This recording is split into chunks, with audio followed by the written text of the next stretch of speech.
Welcome back to my channel. My name is Jocelyn, and for today's topic, I am going to discuss President-elect Donald J. Trump's immigration plans after being inaugurated as the 47th President of the United States of America. Just hours after President Donald J. Trump's inauguration, the CBP One, which is a mobile application being used by undocumented aliens, has been discontinued. It provides a variety of services for undocumented aliens to submit advance information and schedule appointments. So now it is no longer available. Today I will sign a series of historic executive orders. With these actions, we will begin the complete restoration of America and the revolution of common sense. First, I will declare a national emergency at our southern border. All illegal entry will immediately be halted, and we will begin the process of returning millions and millions of criminal aliens back to the places from which they came. We will reinstate my Remain in Mexico policy.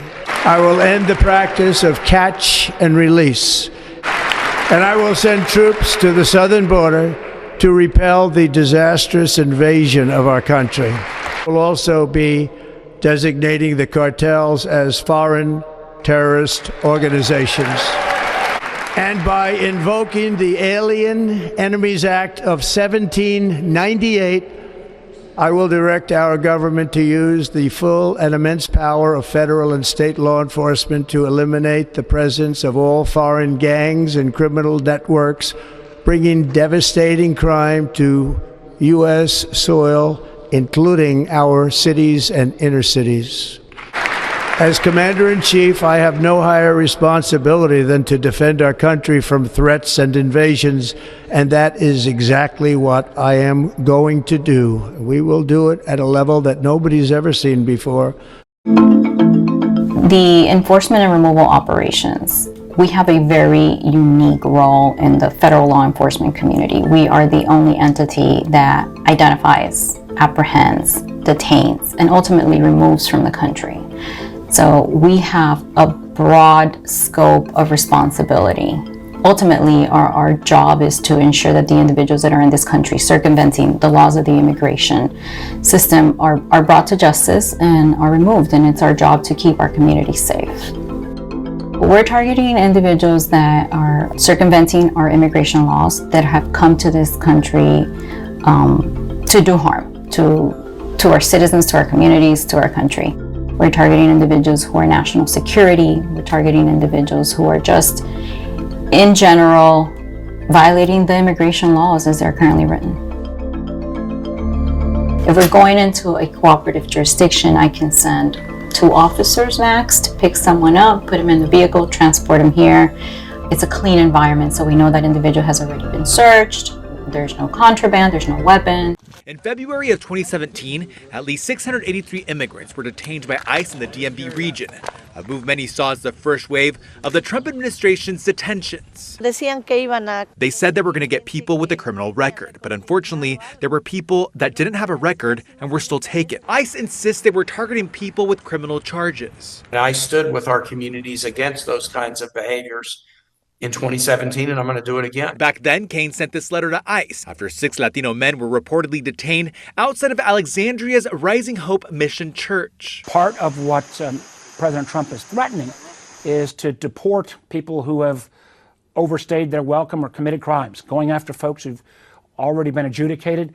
I understand. The Migration Policy Institute estimates that nearly 500,000 undocumented immigrants live in D.C., Maryland, and Virginia. We are activating defenders networks so that in the event of a raid, targeted action, whatever it might be, if ICE is present somewhere, we know about it. Ama Frimpong is the legal director for CASA, the largest immigration advocacy group in the DMV region. She says they're prepared to provide targeted resources to immigrant communities, like Know Your Rights workshops. They have these rights regardless of their immigration status, right? And the first one being you have the right to remain silent. They also emphasize, do not let ICE inside your home if they do not have a warrant signed by a judge. We will begin the largest deportation operation in American history.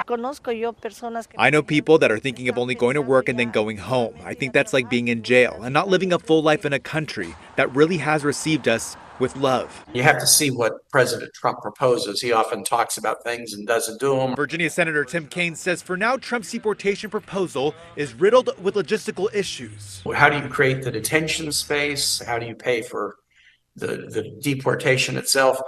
There's no details connected with any of this. What's promised to be the biggest deportation effort in U.S. history. Sources tell CBS News sanctuary cities like Chicago will be targeted as early as Tuesday. Local leaders and immigrant rights groups met this morning in the Pilsen neighborhood to make sure the community is prepared. Our Noel Brennan was there. There are good days and bad, Mari Rodriguez says. But she's grateful for every day she works, selling tamales to the Pilsen community. She migrated from Venezuela and has been in Chicago just a year. Mari admits she's fearful about what might happen Tuesday if immigration and customs enforcement officers arrive in Chicago as promised by President-elect Trump's border czar. And we'll start right here in Chicago, Illinois. This community has been the subject of attacks and immigration raids going back to the 1960s. The current threats are nothing new. Local leaders joined immigrant advocates Saturday to reassure and remind the undocumented community of their rights. You have the right to remain silent. You have the right to not open the door. You have the right to ask to speak to an attorney. The reminder comes just a day after a Wall Street Journal report cited sources claiming up to 200 ICE officers are coming to Chicago. Right now, there is no official statement or order that raids are going to be taking place. Do we expect additional agents to be sent here? Of course. Starting perhaps on Tuesday, we don't know. It's going to take time. The important thing is to remain calm, as Chicago has done when tested in other times as well. ICE raids happened in Chicago in 2018, but in 2022, the American Civil Liberties Union settled a lawsuit with the Department of Homeland Security that changed how ICE can work in Illinois. ICE should not be going up to random people on the streets and asking to see their documentation, and that's why it's important that people know that they have the right to remain silent if ICE does do that. The message in this room is not to be If you afraid. have any other questions or comments, please post them down below and I will get back to you as soon as I can. Again, thank you guys for supporting my channel. And if you haven't liked this video, please give it a big thumbs up. And if you haven't subscribed to my channel, please subscribe and hit that notification bell. I always welcome new subscribers. Thank you guys for watching. I hope everyone is staying safe and have a great day.